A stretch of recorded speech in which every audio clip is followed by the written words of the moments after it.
Assalamualaikum warahmatullahi wabarakatuh. Nama saya Alifia Rikma dari Perbankan Syariah F semester 4. Di sini saya akan menjelaskan perbandingan 3 perusahaan, yaitu PT XCL Tbk, PT TLKM Tbk, dan PT ISAT Tbk. Yang pertama, saya akan membahas harga saham dari ketiga perusahaan ini. Harga saham itu sendiri yaitu harga yang ditetapkan kepada suatu perusahaan bagi pihak lain yang ingin memiliki hak kepemilikan saham. Harga saham di XCL yaitu sebesar 2.200, di TLKM sebesar 3.490, dan di ISAT sebesar 5.500. Selanjutnya ada nilai kapitalis. Nilai kapitalis yaitu nilai pasar yang diberikan kepada perusahaan yang didapatkan dari hasil harga saham per lembar dengan jumlah saham yang ada di perusahaan. Bisa dilihat di tabel nilai kapitalis dari XCL sebesar 23,55 triliun, dari TLKM sebesar 345,75 triliun, dan ISAT sebesar 30,19 triliun. Lalu ada IPS, earning per share atau yang disebut laba per saham, merupakan rasio keuangan yang mengukur jumlah laba bersih yang diperoleh per lembar saham yang beredar. Rumus dari IPS yaitu laba bersih dikurangi dividen dibagi jumlah saham yang beredar. IPS dari XCL yaitu 35, TLKM 224, dan ISAT sebesar minus 132. Lalu ada PER, Price Earning Ratio, adalah perbandingan antara harga saham sebuah emiten dibandingkan dengan laba bersih yang dihasilkan oleh emiten tersebut dalam setahun. Per PER dari XCL 63,38 kali, TLKM 15,55 kali, dan ISAT minus 42,08 kali.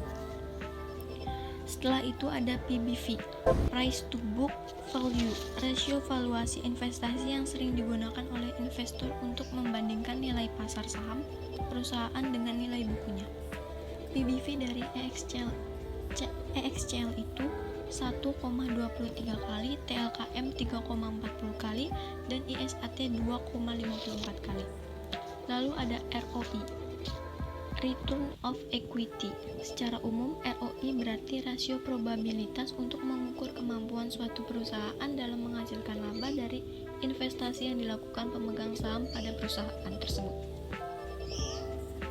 Rumus ROI yaitu laba bersih setelah dikurangi pajak dibagi total modal perusahaan dikali 100. ROI dari EXCL yaitu 13,7%, TLKM 21,87%, dan ISAT minus 6,04%.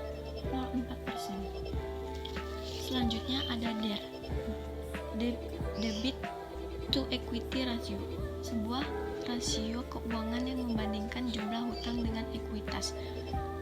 Ekuitas dan jumlah hutang yang digunakan untuk operasional perusahaan harus berbeda dalam jumlah yang proporsional. Rumus DIR yaitu total hutang dibagi ekuitas.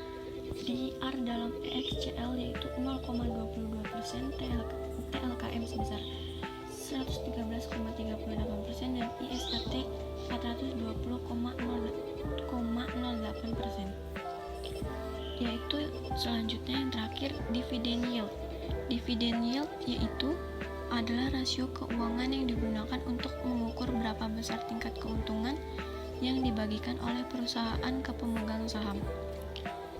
Dividend yield dari XCL yaitu 0,91%, TLKM 4,41%, dan untuk dividend yield dari PT ISAT sendiri itu tidak ada di dalam data yang saya cari. Maka dari itu saya kosongkan pada kolom dividen